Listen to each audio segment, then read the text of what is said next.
السلام عليكم كسر دوّدا language college ومعلم محمد معلمك اللغة فرنسيسكا إن ما توحنا قادم دونا 10 كوبن conversation وذا شيء كيسي مركا لبا قفي كل مان كاسن مانتا قادن إن هدي الجهاد مركا ليسوا عن إن لبا قفي كل مايا وحويان مستر وهلية مستر يحيى أوكي waxaa bilaabaya in hadalka weheliye wuxuu oranaya salut salut Yahya u jawaabaya wuxuu oranaya bonjour salut bonjour waa labada badanaa la isku jawaabo okay weheliye hadalka qaatay wuxuu ri comment ça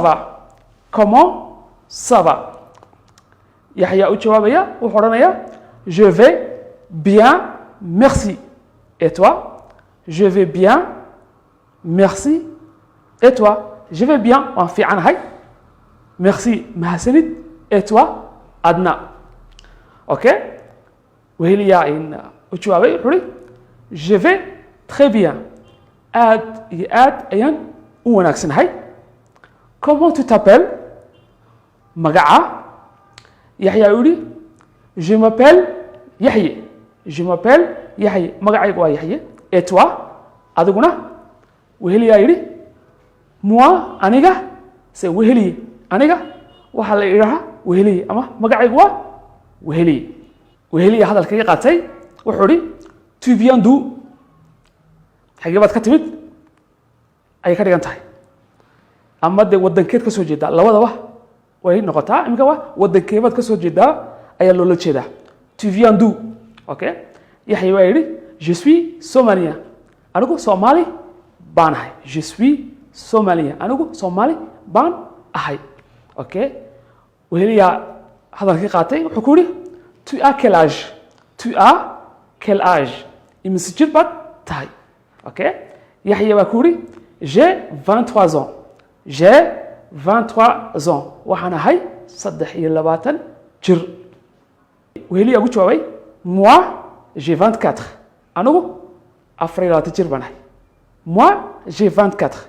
Markaad leedahay moi j'ai 24 on waad ka tagaysaa waayo jumladii hore ama phrase-kii hore raacday waxaad ku daynaysaa moi j'ai 24. Anugu waxaan ahay afar jir. Okay?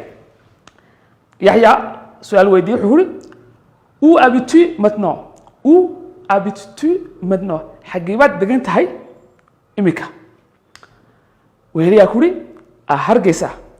Hargeysan deganahay. Yahya ku yiri moi aussi amba kula mid baan ahay amba reer Hargeysan ahay. Moi aussi amba Hargeysan deganahay. Okay? Weheliya u jawaab wuxuu yiri ravi de vous rencontrer. Ravi de vous rencontrer. Aad baan ugu faraxsanahay kulankeena. Yahya ku yiri u jawaabay oo hadalkii soo xiray wuxuu ku yiri J'espère te revoir bientôt.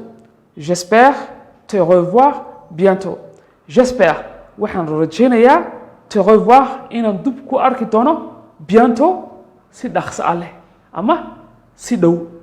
J'espère te revoir bientôt. Waxaan rajaynayaa inaan isku arki doono si dhow ama waqti dhow gudihiisa.